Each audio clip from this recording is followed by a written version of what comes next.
అది ముందుగా ఒకటి భరణం రూపంలో ఆ అమ్మాయికి చెల్లించాల్సిన భరణం విషయంలో తప్పు చేసినా ఆ అబ్బాయి చేయకపోయినా ఆ అమ్మాయి గనక ఆ కేసు పెట్టి దానిని నిరూపించడానికి ముందుకు వెళ్లేలాంటి ప్రయత్నాలు చేస్తూ అతన్ని బూచిగా చూపించగలిగింది అంటే గనక తప్పు చేసిన వాడినైనా చేయని వాడినైనా చూపించగలిగింది అంటే గనక 498A ద్వారా ముందుగా చెల్లించాల్సింది భరణం చెల్లించాలి.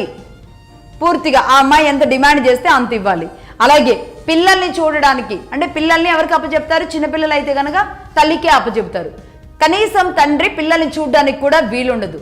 కనీసం మంచి తల్లులు అయితే కాస్త కనికరం చూపిస్తారు, కానీ తాను వద్దు అనుకుంది అంటే గనక తండ్రికి పిల్లల్ని చూపించరు. అది కూడా మళ్ళీ కోర్టుల చుట్టూ తిరిగి పర్మిషన్స్ తెచ్చుకుంటే తాను సమయం ఇచ్చినప్పుడు తాను చూపించాలనుకున్నప్పుడు మాత్రమే తండ్రికి బిడ్డల్ని చూపిస్తుంది తల్లి. రైట్, ఇదొకటి. అలాగే భరణం కట్టి నెల నెల మెయింటెనెన్స్లు కూడా కట్టాలి. అంటే ఈ పిల్లలు ఎక్కడ చదవాలి, ఏం చేయాలి, దీనికి సంబంధించి ఆ మెయింటెనెన్స్లు అన్నీ కూడా ఇతడు భర్తే భరించాల్సి ఉంటుందన్నమాట. భర్తే భరించాలి. ఇక అన్నీ కట్టి భరణాలు ఇచ్చేసి మెయింటెనెన్స్లు కడుతూ పిల్లల్ని కోల్పోయి భార్యని కోల్పోయి అన్నీ కోల్పోయి ఏం కావాలి ఆ మగాడు? అసలు వాడు ఏం కావాలి అంటే ఒకటి ఇవన్నీ మర్చిపోయి పెళ్లి చేసుకొని తన లైఫ్ని తాను హ్యాపీగా లీడ్ చేసేవాడన్నా అయి ఉండాలి. ఇవన్నీ మర్చిపోయేలాగా ఉండాలి.